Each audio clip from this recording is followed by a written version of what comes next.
Buenos días, un gusto saludarlos.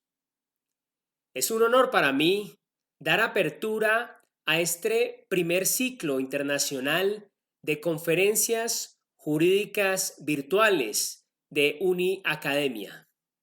Mi agradecimiento por esta oportunidad de participar y compartir como abogado y educador unas reflexiones fruto del diálogo con muchos maestros, lectura de valiosos libros y la investigación durante mi doctorado culminado en el 2017, cuya tesis se transformó en el libro titulado Derecho Educativo, Disciplina Jurídica y Garantía de la Libertad para Educar, de la editorial Ledger. Iniciemos nuestra conversación. La educación es un factor trascendental para el desarrollo humano global, el progreso cultural de las naciones y la plenitud existencial de cada persona. Entiendo la educación como un proceso personal tendiente al conocimiento de un saber y a la adquisición de virtudes para afianzar la capacidad de decisión y acción. Estas habilidades y el logro de elevadas metas que facilita la formación del ser humano siempre han sido de vital importancia y actualmente con mayor razón en un mundo que avanza a gran velocidad y exige un aprendizaje continuo, transformador e innovador para estar a la altura de los desafíos de la humanidad. Por esas razones, abordar la educación desde su perspectiva jurídica es un deber ineludible de investigadores, educadores y abogados que quieran nutrir, asesorar y acompañar con acierto ese dinamismo del ámbito educativo. De manera preliminar, aludiré al derecho educativo como un área del saber que aborda el estudio conjunto de principios y normas jurídicas que desarrollan y reglamentan el derecho a la educación. En este sentido, considero oportuno recalcar que hago referencia a una rama jurídica autónoma del derecho, cuyo fin es garantizar la educación de los ciudadanos y velar por el respeto de las libertades en materia educativa dentro de una determinada comunidad política. Algunos tratadistas se refieren a él como derecho de la educación. Ahondaremos sobre el particular a continuación. Mi interés investigativo en esta área surge a raíz de confirmar la ausencia en Colombia y escasez en Iberoamérica de bibliografía que abordara el derecho educativo o derecho de la educación como una disciplina jurídica o por lo menos que asumiera el estudio de los contenidos de aquel, haciendo expreso su convencimiento de estar ante una rama concreta del derecho diferente de las tradicionales. Puede que de hecho lo hagan metodológicamente, pero no se detectan indicios de reflexión sobre un ejercicio intelectual que trascienda las áreas clásicas del derecho público, por ejemplo, el derecho administrativo o el derecho constitucional. Reconociendo la relevancia de estas dos ramas, considero que la educación contiene unas dimensiones antropológicas y de derecho natural que reclaman principios y enfoques específicos. A nivel internacional, en lo que respecta al castellano, existe reducida bibliografía en esta materia. con dichas características, de cuyos libros nutriremos los siguientes apartados de esta conferencia. Esa bibliografía originada en Argentina, México, Chile, Costa Rica y Perú, con poco más de un par de autores por cada país. En España se han tratado con profundidad los mismos contenidos bajo un área de investigación conocida como política y legislación educativas. Pero tampoco se ha especulado sobre lo que podría denominar ambiciosamente como estatuto epistemológico del derecho educativo. En el idioma inglés, sin encontrar una referencia a una disciplina del derecho educativo que reivindique su autonomía, también existe una denominación que podría asemejarse y que, sin contar con una justificación teórica de su existencia, denominan Education Law y comprende todo lo relacionado con el ejercicio del derecho a la educación. Precisamente, de Groff, empezando un ensayo sobre el papel de la ley y la educación en la promoción del desarrollo personal, afirma lo siguiente: Education law is in fact basically an interdisciplinary science, as it calls into play history, political science, political philosophy, and more generally speaking, the different social sciences. This also applies to the kind of government policy making that helps create laws and specific sphere, not less education, which has to be considered as one of the most important services for society, as a whole, and the individuals of which it composes. What needs to be discovered in the final analysis is just how wide the government's educational responsibilities are as regards educational rights and policy, has this have practical consequence for the enforcement of civil rights. El profesor de Groff en una publicación del 2003. Muy enriquecedor aporte en el que queda clara desde su punto de vista la existencia de una ciencia interdisciplinar que tiene como razón de ser el análisis y la contribución para la elaboración de políticas en materia educativa y colaborar en la garantía del derecho a la educación. En síntesis, lo que plantea el autor es el estudio del marco regulatorio de las personas e instituciones que giran en torno a la educación.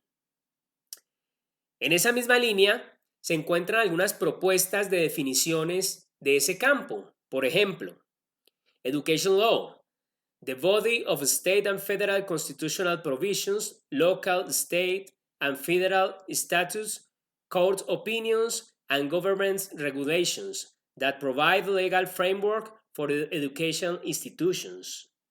Y otra, Education Law is the area of law that relates to schools, teachers, and the rights of Americans to a public education, as well as standards for those students who attend private schools.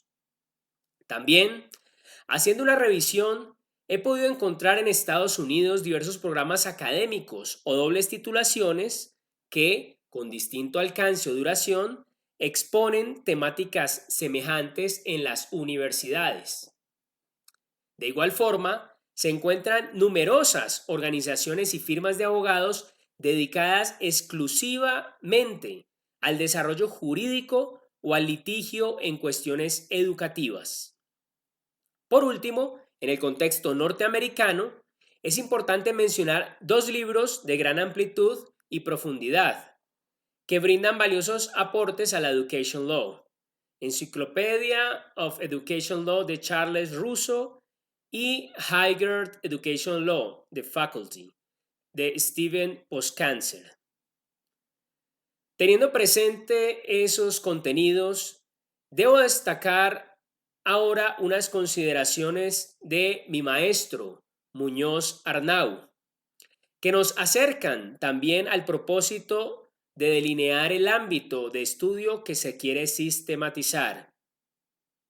Después de dar una noción de política educativa y señalar que el Estado tiene un campo de acción educativa al reconocer y con miras de garantizar el derecho a la educación, continúa diciendo: el objeto propio de la acción gubernamental, en este caso, es establecer las normas reguladoras de los procesos educativos. Entendemos por tales aquellos que se desarrollan a través de los cauces propios del sistema educativo y que por eso tienen un alto nivel de institucionalización.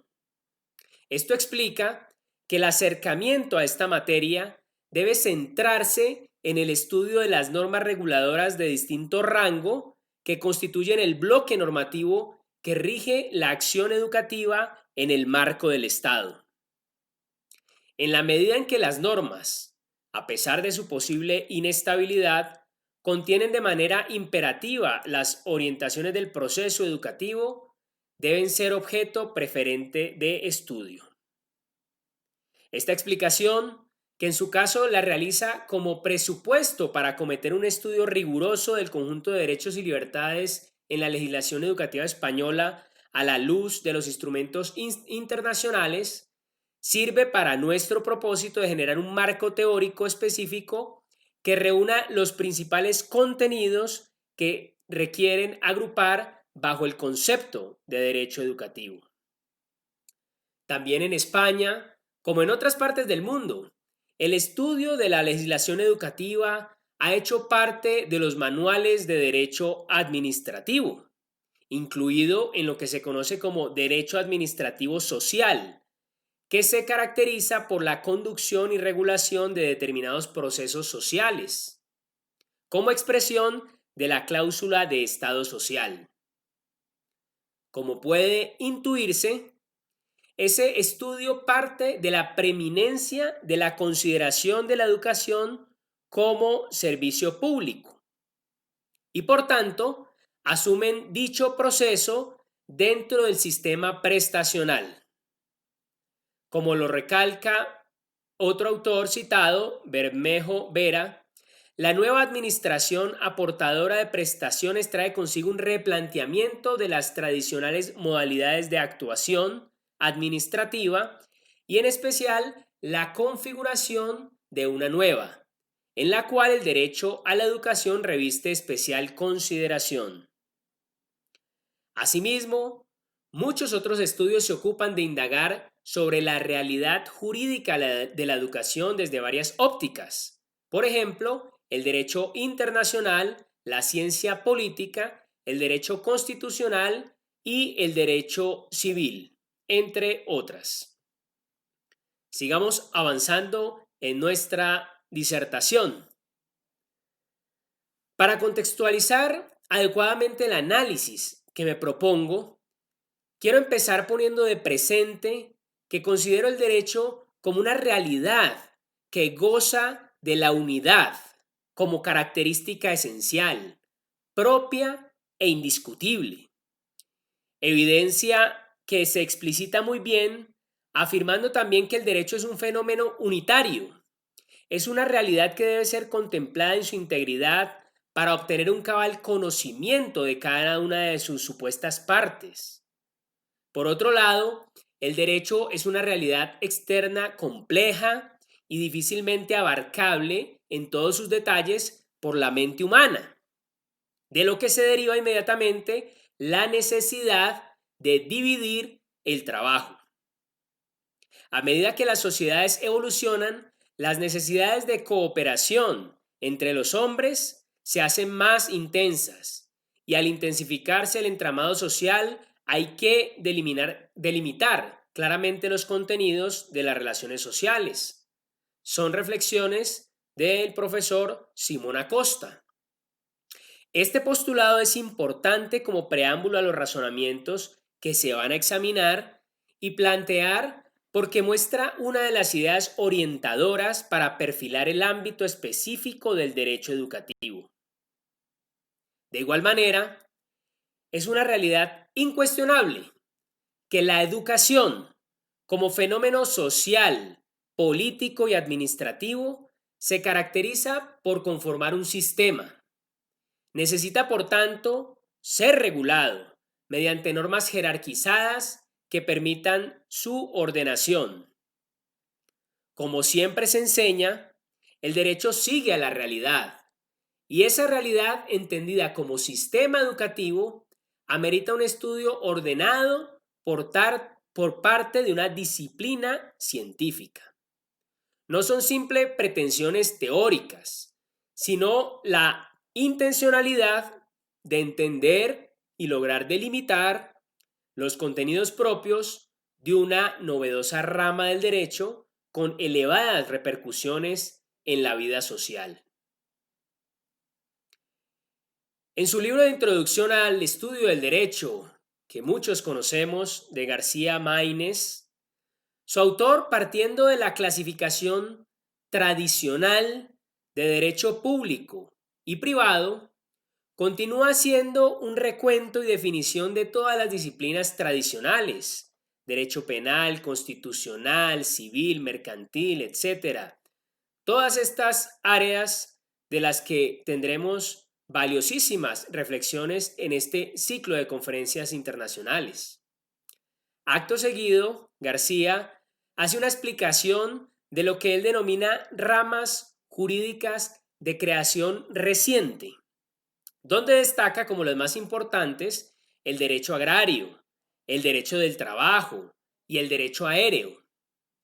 En últimas, lo que está reconociendo este prestigioso jurista es que el derecho es una ciencia viva y fecunda, abierta a servir a las nuevas realidades que el ingenio humano va regulando y apropiando. En este punto nos preguntamos, ¿cómo pues, tratándose de la educación, una ciencia cuya historia corre pareja con la humanidad, no va a ser legítimo argumentar a favor de la autonomía de su mundo jurídico? Unido a ello, el principal argumento para sostener y defender la autonomía del derecho educativo es el carácter natural, preestatal e incluso supraconstitucional de su objeto de estudio, constituido por el derecho a la educación. La preeminencia de ese objeto de estudio le confiere la fuerza necesaria para apuntar a su autonomía.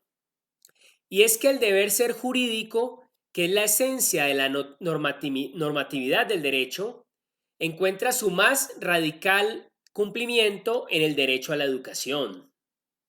Recordemos, una vez más, que la validez del derecho tiene una relación inmediata con la persona y los fines que ésta debe conseguir en consorcio con la sociedad. El deber ser jurídico al que apunta la realización plena del derecho, y en este caso del derecho a la educación, incide en el cumplimiento más pleno del deber ser más perfecto, que es una obligación ética del sujeto que se educa. Además, la especialidad de esta rama del derecho se hace también necesaria por su conexidad íntima con principios antropológicos y filosóficos que le dotan de las particularidades no abarcables por otras áreas de la ciencia jurídica. Más aún, la necesidad de establecer relaciones propias con principios pedagógicos aboga por un estatuto epistemológico propio que favorezca su desarrollo armónico y congruente con los retos que plantea la educación para el siglo XXI. Conviene concluir esta parte, consecuentemente, tomando postura en el debate doctrinal sobre la naturaleza del derecho educativo en Latinoamérica. Por un lado, están quienes sostienen que este es simplemente una rama del derecho administrativo, y por otro lado, los que afirman que el derecho a la educación es una rama autónoma en el mundo jurídico. He optado por unirme a esta segunda postura, considerando que el derecho educacional, como también le denominan algunos autores, se circunscribe a un campo delimitado y exclusivo del derecho, naturalmente en conexión con otras realidades, pero atendiendo un campo propio de acción y unos sujetos específicos de una relación jurídica nueva que atiende concretamente el proceso de enseñanza-aprendizaje o en términos de otro autor, al hecho educativo. Dicho autor, Escobar, describe el hecho educativo como el proceso o fenómeno mediante el cual una generación se apropia de los bienes y valores culturales de otra generación. Con la evolución de la educación y su acelerada profesionalización, reconocimiento social e impacto en el desarrollo de los pueblos, surge muy natural su enlace con el derecho que le da carta de ciudadanía en el Estado moderno y se abre un espacio inédito entre las demás áreas de la ciencia jurídica. Como argumenta el autor citado previamente, siendo el derecho un sistema de normas para permitir y facilitar la vida social, el proceso cultural, y siendo la educación un hecho, un proceso mediante el cual la sociedad se apropia los bienes y valores de la cultura, derecho y educación ya se han encontrado y conectado profundamente en la vida social de todos los tiempos. Cabe destacar que la educación forma parte de la cultura de una nación como conjunto de significados y valores que la caracterizan. Y por tanto, el derecho como sistema regulador de la convivencia, dotado de coactividad para que se cumplan sus normas, es un marco legal necesario de la educación como parte de la cultura de un país. La cultura de la educación, además del marco jurídico contenido en el derecho de la educación, representa un conjunto de valores que hacen posible el desarrollo de la educación en las personas y en la colectividad, distinguiéndose netamente de otros aspectos distintos de la cultura educativa. Reforzando la idea de la autonomía, especialidad e independencia del derecho educativo, Escobar agrega que si el derecho avanza siempre en crecimiento y especialización, creando cada día nuevas ramas, no es impropio desde el punto de vista de la lógica y metodología de las ciencias que se constituyera un nuevo enfoque teórico y técnico, una nueva disciplina jurídica, una nueva rama del derecho, a saber, el derecho educativo o derecho de la educación, que se encarga de reunir, clasificar, jerarquizar, estructurar, fundamentar, etcétera, la legislación educativa, sus principios y supuestos para la adecuada operatividad dogmática y orgánica de este corpus. Cosa distinta plantean otros académicos como el argentino García Leiva, para quien el derecho educativo no pretende desplazar al derecho administrativo, sino que se convierte en un derecho especial e innovador de este último. Conociendo el contexto de dicha frase, percibo que esa afirmación se basa en una consideración del derecho educativo con un marcado acento en la prestación del servicio educativo por parte del Estado. Y aunque se menciona la gestión privada de ese proceso, esta quedaría relegada a un segundo lugar. De igual manera, con énfasis semejante, el profesor costarricense Arce Gómez argumenta en su libro titulado Derecho Educativo que el servicio de la educación, cuya titularidad suprema corresponde al Estado, ya sea mediante su prestación directa, la dirección general o su inspección, se cumple por medio de la función administrativa, lo que conlleva a que se regule por el derecho administrativo.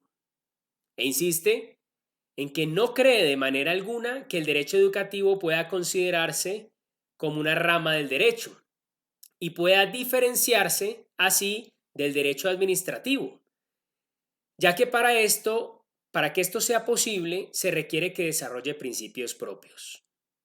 El derecho administrativo es en realidad un género dentro del cual pueden quedar encuadradas una serie de áreas que van surgiendo con la constante ampliación de las actividades del Estado. Precisamente el derecho educativo, perdón, es una rama especializada del derecho administrativo que tiene cierta autonomía, dice Arce Gómez. Como se puede apreciar, este autor, aunque enuncia un nivel de independencia de esta rama, prefiere conservarla como parte integrante del derecho administrativo. Volvamos a Escobar, quien en sentido contrario corrobora que es dable hablar de una nueva rama especializada del derecho, el derecho educativo, así como se habla del derecho administrativo, del derecho mercantil, del derecho agrario, el derecho aéreo, etc. Pues ya no se puede dejar de tomar en cuenta que el derecho educativo, esto es, toda la legislación sobre el sector educacional de los pueblos, está destinado a regir la conducta humana. Tampoco se puede ignorar, en este momento actual de la sociedad, los múltiples problemas de aplicación que dichas normas plantean al aplicador y a los individuos o grupos que deben acatarlas. Comparto plenamente esta visión de la naturaleza del derecho en cuestión y más aún, teniendo presentes las normas internacionales en materia educativa y en el caso colombiano e iberoamericano, la relevancia y espacio que ocupa en la Constitución el derecho a la educación, tanto que se habla de un constitucionalismo educativo, junto con las numerosas leyes referentes a la educación, se deduce un respaldo fáctico suficiente para inclinarme por la autonomía de esta área de la ciencia jurídica. El profesor argentino Raúl Soria Verdera, quien ha fallecido hace pocas semanas, en su libro Introducción al análisis del derecho educativo, contribuye decisivamente en este razonamiento cuando desarrolla su propuesta de las dimensiones del modelo jurídico multidimensional en el derecho educativo, comprendido por la dimensión antropológica, la dimensión social, la dimensión cultural y jurídica. Con base en ese enfoque y ahondando en consideraciones sobre la interdisciplinariedad de la rama que estamos intentando distinguir y su inserción en un contexto social de rápida evolución que denota crisis de las estructuras jurídicas tradicionales, concluye a favor de la autonomía en los siguientes términos. Esta situación plantea la necesidad de contar con un nuevo enfoque jurídico del derecho educativo, que se desprenda definitivamente de aquel pensamiento que lo transformó en un derecho unidimensional, dependiente del derecho administrativo estatal y del derecho laboral corporativo, en que se encuentra contemplado por la legislación vigente enmarcada en la ciencia jurídica tradicional. Hoy, la crisis ofrece una nueva posibilidad para que la acción y el conocimiento del derecho educativo, basada en el cuestionamiento de los modelos jurídicos que durante mucho tiempo sirvieron de base para elaborar la definición y orientar los análisis sobre las funciones del derecho. Este modelo tradicional que entró en crisis consideraba el derecho educativo como un producto del derecho administrativo laboral, no teniendo en cuenta que se trataba de un derecho insertado en la realidad escolar y en las características plurales de la comunidad educativa. Con argumentos semejantes, enfatizando también en la abundancia del cuerpo normativo existente y con cierta visión de futuro, sostiene Edmundo Escobar lo siguiente, como parte de sus conclusiones como participante en el 10º Congreso Mundial Ordinario de Filosofía del Derecho y Filosofía Social realizado en México en 1982, año en que nací. Decía él en ese momento, la razón principal que tenemos para hablar de la creación de un derecho educativo o derecho de la educación es que existe un volumen ya considerable de jurisprudencia, legislación y reglamentación sobre la vida educativa en todos los estados modernos. Y existiendo tal fondo o corpus jurídico, cabe verlo ya científicamente, para que al crecer en fechas próximas el volumen de sus contenidos, su desarrollo no sea caótico ni deficiente, sino que bien fundamentado en sus principios y jerarquizado en sus problemas, pueda desarrollarse adecuadamente en todas las direcciones y niveles de la vida educativa y llegue a la postre a integrar el necesitado sistema científico de la vida social del mañana. Destacaba intencionalmente el año de estas palabras porque me arriesgo a afirmar que desde ese momento Escobar se erige como pionero en Latinoamérica del derecho educativo como nueva disciplina científica. Finalmente, debo insistir en que el derecho educativo no se justifica solamente por el conjunto de normas existentes, ni por el volumen de la legislación aprobada en ese campo por los parlamentos en todos los países y a nivel internacional, sino fundamentalmente por tratarse de una realidad lo suficientemente importante, compleja y definitiva para el desarrollo de la persona en la sociedad, como es el proceso enseñanza-aprendizaje, objeto principal de la regulación contenida en él.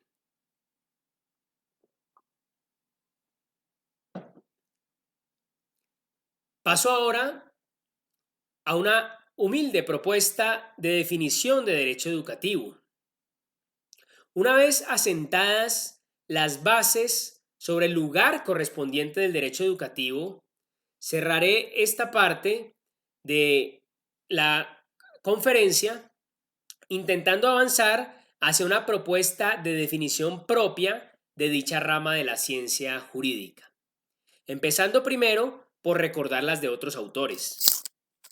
En primer lugar, Zárate, hablando desde la perspectiva de Chile, concibe el derecho educacional como un sistema de reglas y principios jurídicos que interactúan orgánicamente para regular el acontecer formativo, formal de nuestro país. Es decir, es un proceso que regula no solamente la educación en sí, enseñar y aprender, sino también a sus actores, instituciones y comunidad educativa, las relaciones que surjan entre ellos, derechos y deberes, las relaciones que surjan entre la necesaria protección, a los derechos fundamentales que se identifican en dicha dinámica. Destacaría esta noción de Zárate Carrasana el querer enfatizar su carácter sistémico y dinámico, apuntando a abarcar todos sus actores que con sus responsabilidades propias confluyen en un proceso activo. Por su parte, el ya citado García Leiva entiende por derecho educativo el conjunto de normas, principios y conductas que regulan el fenómeno educativo, su organización, su entorno, sus actores y su inserción en la comunidad para el logro del desarrollo. De esta definición, rescato principalmente su núcleo al hablar del fenómeno educativo y su direccionamiento hacia el desarrollo social. Soria Verdera, definiendo el derecho educativo, afirma que se trata del enfoque de la ciencia jurídica destinado a investigar las fuentes, el origen histórico, la naturaleza, objeto, elementos y fines de la regulación educativa en todos sus aspectos, comprendiendo lo público y lo privado en su aspecto internacional, nacional, provincial y municipal, analizando su incidencia como herramienta motriz de la integración y desarrollo comunitario, en la proyección cultural de los núcleos sociales para mejorar su futuro. También explica, por un lado, cómo esta ciencia nace de la suma del derecho con la educación y por otro lado desarrolla 9 presupuestos y tareas que considera necesarias para que el derecho educativo logre tener un impacto real en una política pública que pretenda transformar la educación. Entre ellas, quisiera destacar la séptima: que se valore el derecho educativo como uno de los factores claves del cambio educativo, para lo cual es necesario rechazar dos concepciones. En primer término, la idea mítica de la ley, según la cual su mera promulgación produce un cambio educativo. Y en segundo lugar, aquella que cree que las normas jurídicas no son instrumentos idóneos y eficaces para promover o acelerar los cambios sociales. Con base en las antecedentes propuestas que han sido descritas, me permito expresar una noción de esta área de la ciencia jurídica. Por mi parte, concibo el derecho educativo como aquella disciplina jurídica y científica de carácter especializado y autónomo que tiene como objeto reconocer,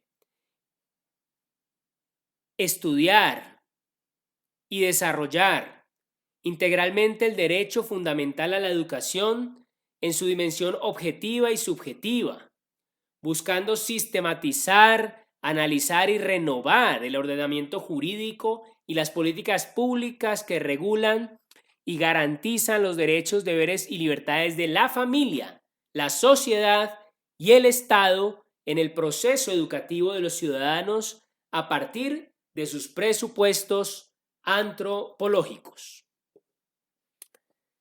Me he inclinado por acentuar en esta definición principalmente tres aspectos: la autonomía de esta disciplina, el reconocimiento de este derecho natural de la persona como base del desarrollo normativo y la relevancia del campo de las libertades en materia educativa. En definitiva, esta área del derecho tiene como misión la defensa del derecho a la educación en libertad. Con esta propuesta, espero contribuir al enriquecimiento de las perspectivas sobre la realidad jurídico-educativa, abogando especialmente por la necesidad de reconocer la libertad para educar como eje central en el análisis conceptual y metodológico del derecho educativo, así como en las dinámicas políticas, legales y jurisprudenciales que estén relacionadas con la garantía efectiva del derecho fundamental a la educación. Pasemos, después de esta definición, a explorar lo relacionado con las fuentes del derecho educativo.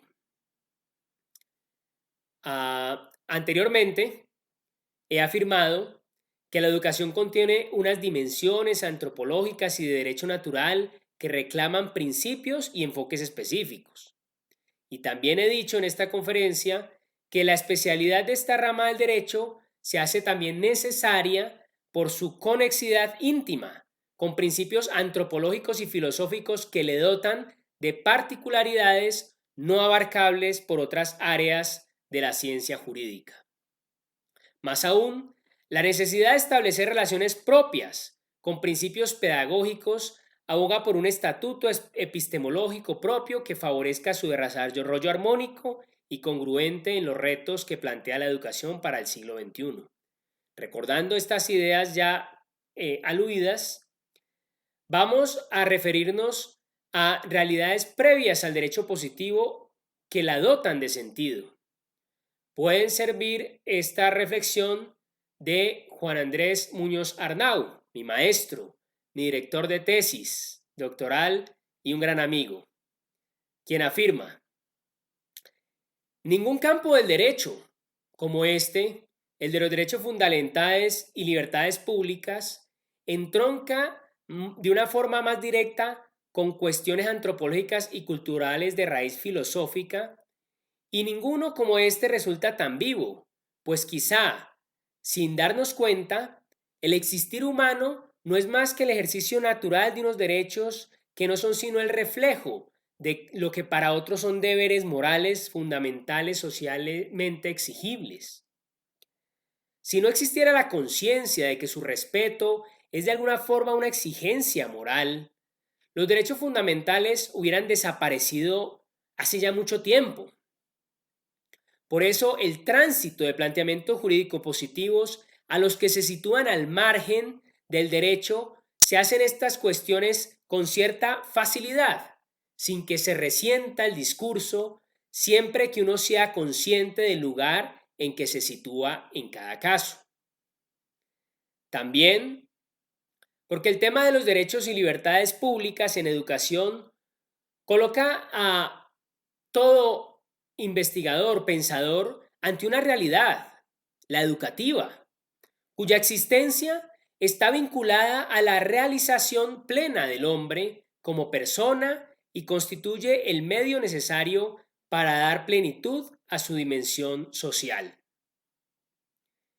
El hecho de que la educación se inicie en el seno de la célula social más fundamental, que es la familia, con base en la relación natural entre padres e hijos, independientemente de la existencia o no de cualquier comunidad política organizada, manifiesta su autonomía de cualquier forma de poder político y, en consecuencia, la necesidad de que éste se muestre especialmente respetuoso con las exigencias derivadas del fundamento y de la dinámica natural, por decirlo así, propia del proceso educativo.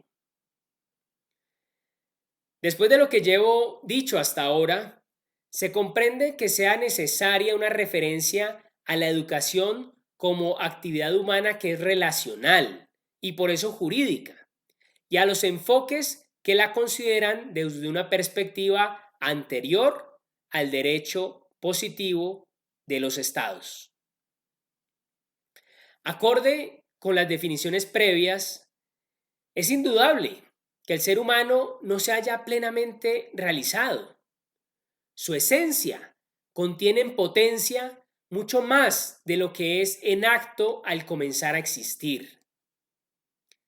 Palabras estas de mi colega y compañera Camila Herrera Pardo.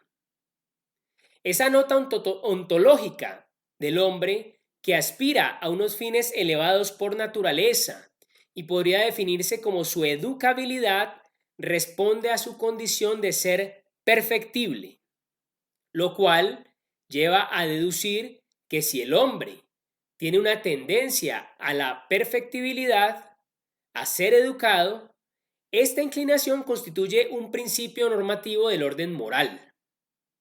Primero, forma parte de la ley natural o normas éticas que gobiernan su individualidad. Pero el hombre es un ser social. Esto es, realiza el derecho de ver a la educación en sociedad.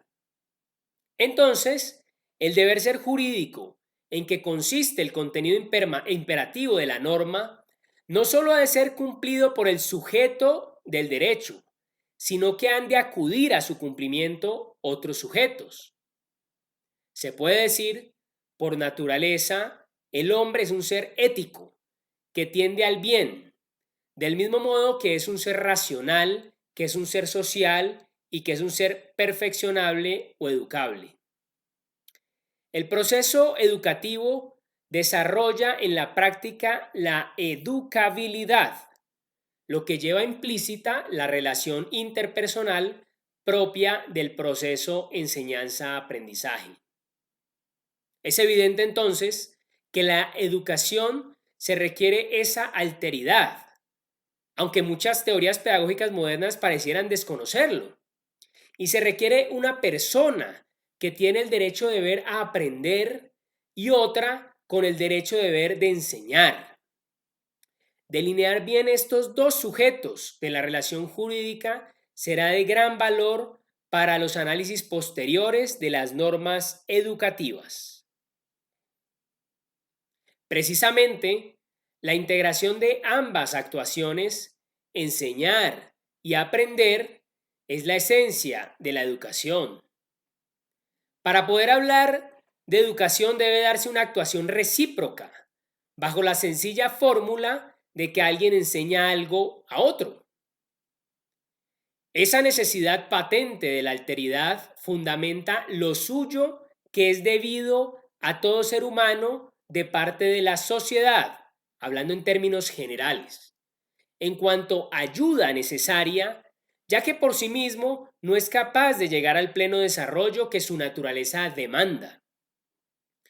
En orden al cumplimiento de este derecho, y por ende, para hacer posible la justicia, la sociedad no solo ha de reconocer el derecho a la educación, sino que ha de asumir en cuanto le corresponda la garantía y ejecución de ese derecho.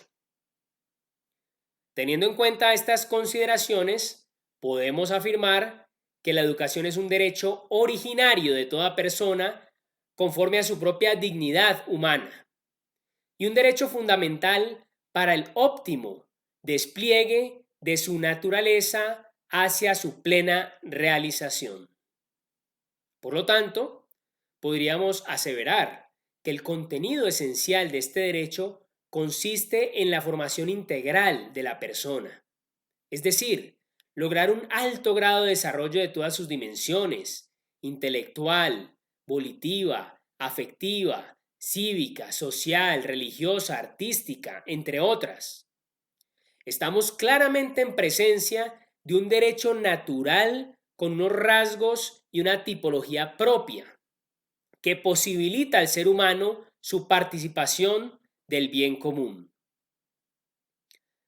Tomando las ideas desarrolladas por Díaz González en su libro Derecho a la Educación, podemos complementar afirmando que este derecho tiene las siguientes características.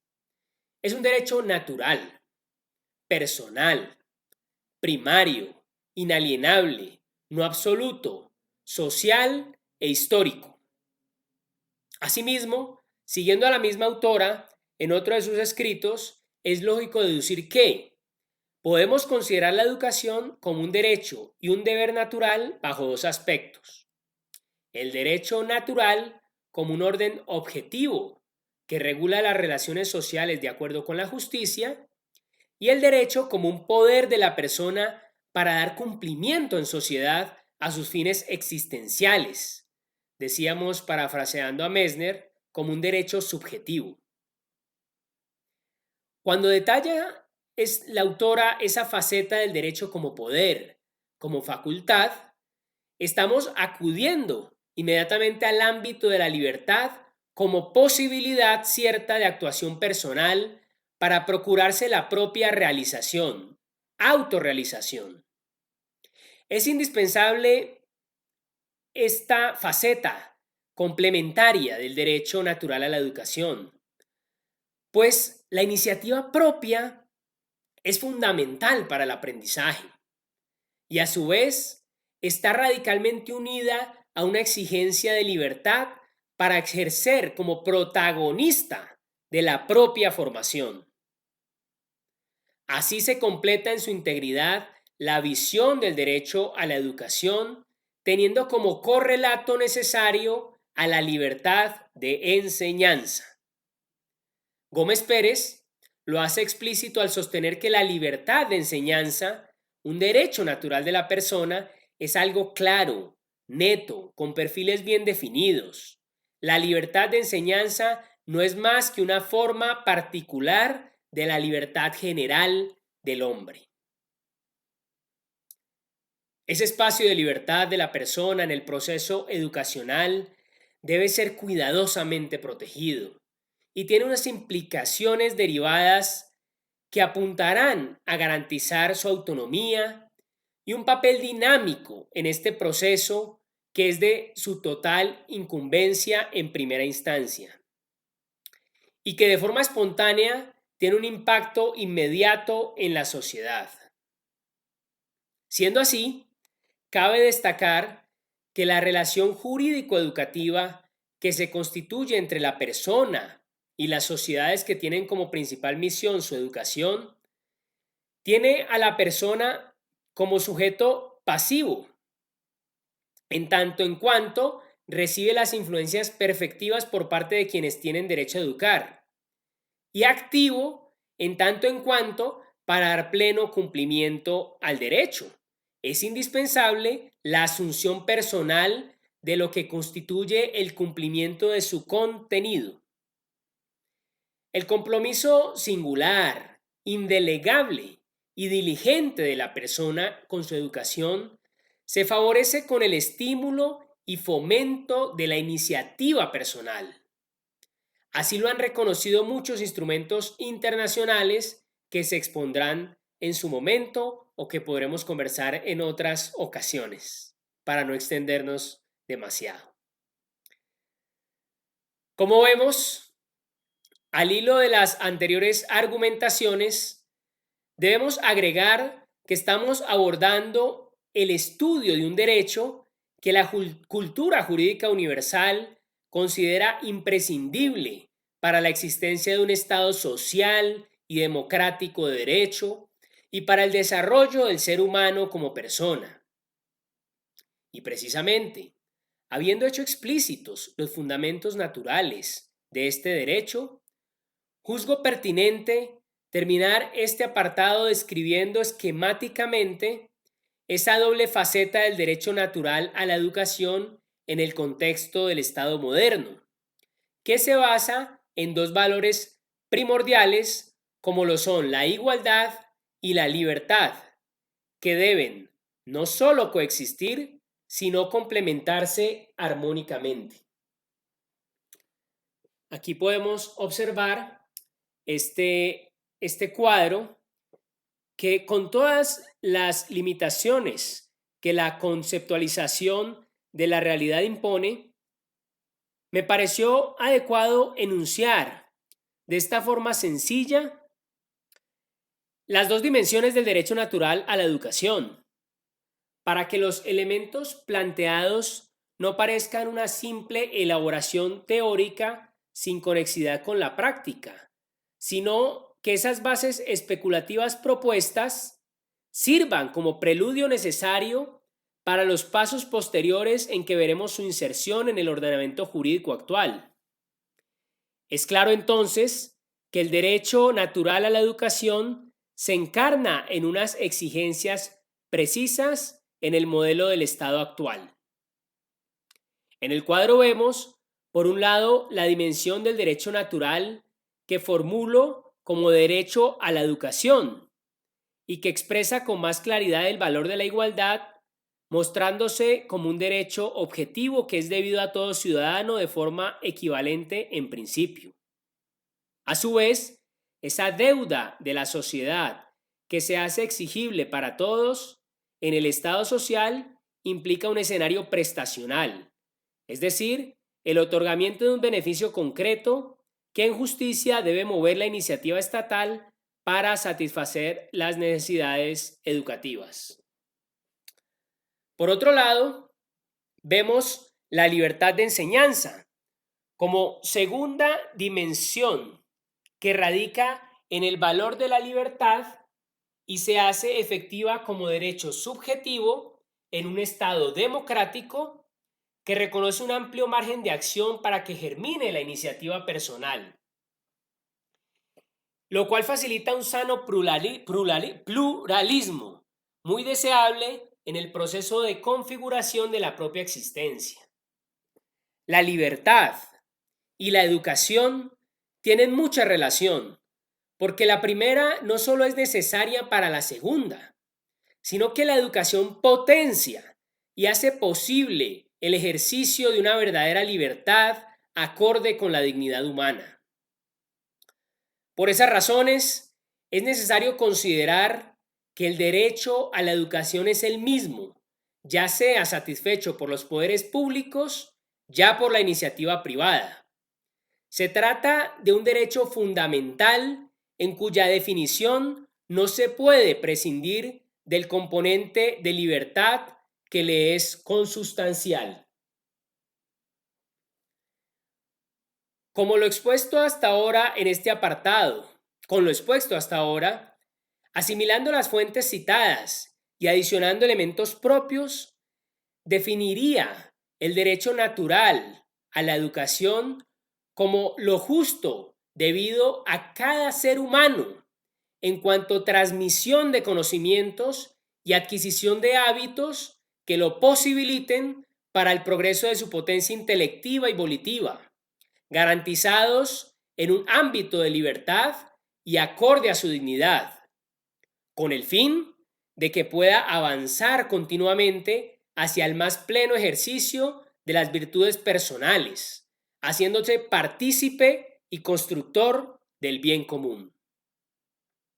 Continuando en esta reflexión final sobre las fuentes, hago una propuesta sobre fuentes originarias y fuentes derivadas. Me permitiré hacer esa división y entiendo por originarias aquellas que son las mismas en cualquier nación y cuyo carácter basilar denotan en su conjunto la inexistencia de normas jurídicas precedentes. Las fuentes originarias serían el derecho natural y fundamental a la educación, los tratados internacionales que incluyan la educación como derecho humano, la Constitución que reconoce el derecho a la educación y el conocimiento socialmente reconocido. Las fuentes derivadas son las propias de cada país y por tanto son las presentes en un momento concreto en el ordenamiento jurídico de un país. En el caso particular de Colombia, las fuentes que presento se basan en una revisión de las principales disposiciones jurídicas que contribuyen al dinamismo y regulación del derecho a la educación. Estas serían las siguientes, sin rigurosa pretensión jerárquica. Primero, la ley estatutaria sobre el derecho a la educación y la libertad de enseñanza, Ley 115 de 1994. Perdón, rectifico, la ley estatutaria que no existe en Colombia. Después menciono la Ley 30 de 1992, por la cual se origina el Servicio Público de la Educación Superior. Y en tercer lugar, sí, la Ley 115 de 1994, por la cual se expidió la Ley General de Educación. En cuarto lugar estarían los decretos del Presidente de la República y del Ministerio de Educación. En quinto lugar, las resoluciones del Ministerio de Educación. Después, las circulares del Ministerio de Educación. Las directivas ministeriales. Los conceptos de la Oficina Jurídica del Ministerio de Educación. La jurisprudencia en materia educativa. Las ordenanzas departamentales en materia educativa. Los acuerdos municipales en materia educativa. Las resoluciones y circulares de las secretarías de educación departamentales y las mismas equivalentes municipales, el proyecto educativo y los estatutos de las universidades, el proyecto educativo institucional de los colegios y preescolares y los manuales de convivencia de estas instituciones en el número 16.